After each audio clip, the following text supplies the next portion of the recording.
আম্মা পরিচয় করে দিই, ও হচ্ছে নায়িকা মহুয়া। হ্যাঁ, অনেক ভালো একজন মেয়ে, খুবই ভালো একটা মেয়ে। মা তুমি ভালো আছো?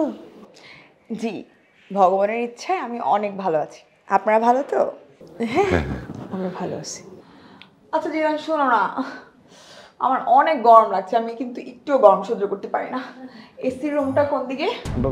আচ্ছা ঠিক আছে, তুমি এদিকে যাও, ওই রুমটা হচ্ছে ওইখানে। হ্যাঁ, আমাদের রুমটা এখানে আছে। ওকে।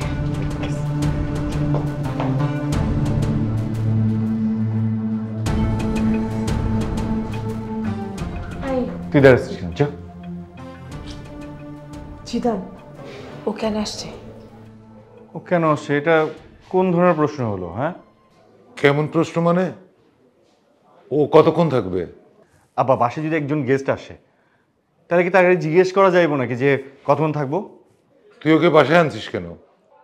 আব্বা আমার তো মনে হচ্ছে আমি ওরে বাসায় এনে অনেক বড় একটা অপরাধ করে এলাইছি।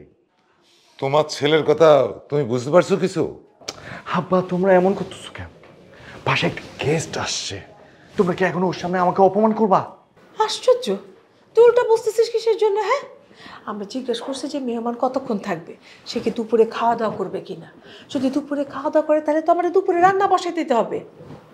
মেহমান খাওয়ার জন্য তো ঘরে আমাদের সেরকম বাজার নাই, বুঝতে হবে না?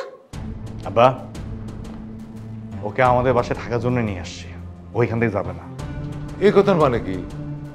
ও এখানে থাকবে কেন? ওর সমস্যা কি? ওর বাসা কোথায়? আমাদের বাসায় সে কেন থাকবে? হ্যাঁ ভাইয়া নিয়ে আসছো মানে তুমি কি বিয়ে করে ফেলছো? তাই বিয়ে করছি, তোর কোনো সমস্যা আছে এখানে? ভাইয়া তুমি উনারে বিয়ে করছো? উনার তো এর আগে 4টা বিয়ে হয়েছে। একটা চটকানো লাগাবো। ও 4টা বিয়ে করছে না একটা বিয়ে করছে, তার তোর সমস্যা কি? ও আমার বউ, বেশি পাটনা হচ্ছে, একটা চটকানো লাগাবো বিয়ে হাতে।